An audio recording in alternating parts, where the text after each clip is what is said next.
this is a tough one. Caliber selection. What are we going to make this Savage turn into?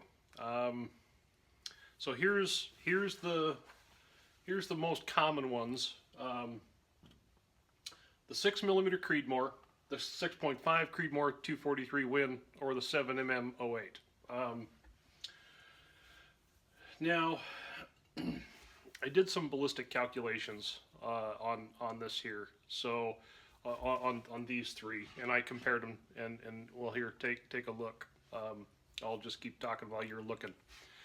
Now, you can see the 6.5 Creedmoor is, you know, they're all of these are actually really good.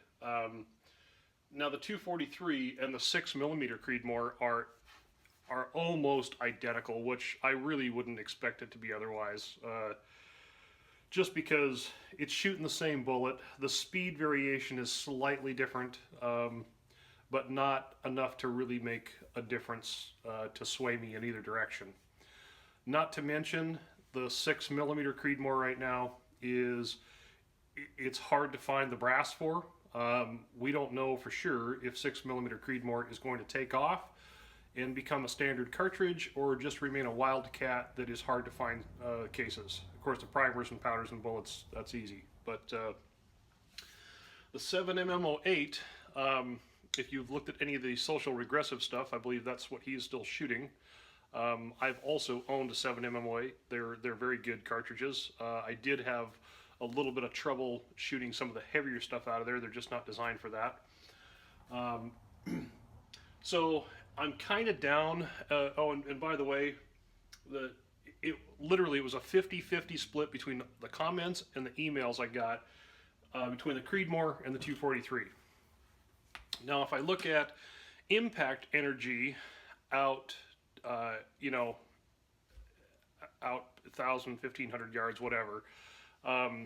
Obviously, the impact energy is going to retain a lot more of that because you're shooting a heavier bullet.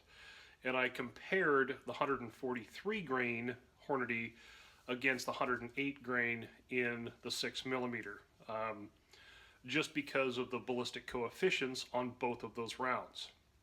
7mm is a little different, obviously. It's in a quite a bit heavier class, but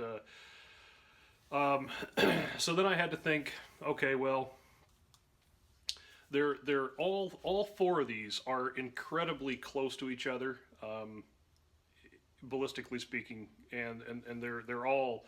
I don't have a complaint on any of these for a choice, really. So I had to kind of break it down in my own head and go, well, is there a benefit for me to choose one versus the other? And what I decided was I already have a huge amount of cases for 243. You know, the primers are the primer. It appears that the powders, the most common powders that I shoot, hybrid 100V, 4350, 4831 shortcut. They're all gonna work. They're some of the best powders that are shot in a 243 are also shot to Creedmoor. So, so everything. The real bonus here is, for me, is my family. We all shoot 243s, and so to add a different caliber and not actually get that much more out of it doesn't work for me and for what we do. So I have decided to go with the 243. I know half of you folks out there are big thumbs up and the other half are meh. And you can't make everybody happy. If I would have said 6.5 Creedmoor, it would have just been the opposite with different people. So so I'm going to order a Schillen 26-inch barrel. I'm on the fence on whether or not I want to go with a bull barrel or if I want to go with the varmint, the heavy varmint barrel. My other long-range rifle, 243, it's got the varmint barrel on it, and I'm perfectly happy with it, but I also don't want to build the same thing. So I'm kind of leaning more toward the bull barrel, and I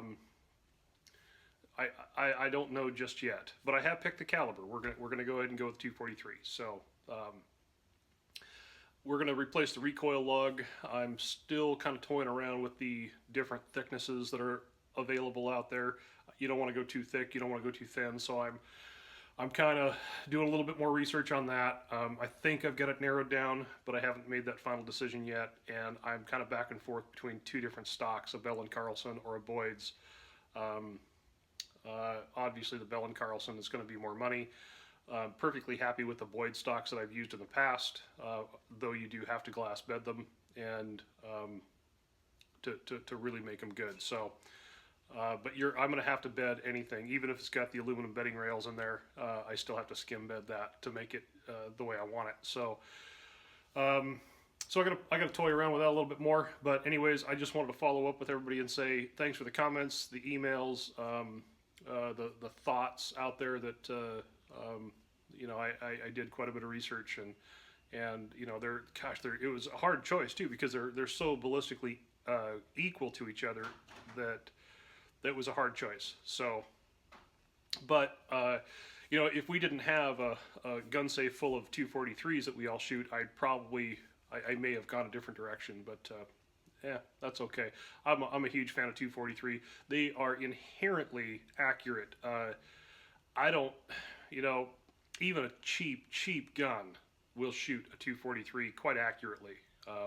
I'm not saying you're going to get, you know, a quarter or a half minute out of a real cheap factory gun, but if you were to take, you know, 243 out of a cheap factory gun and pick, you know, 7M08 or whatever, just something different, and shoot it out of basically the same gun, 243 in most cases outshines the rest, and that's just it's just inherent in that cartridge. So, which is one of the reasons they're so popular, with the heavier bullets especially.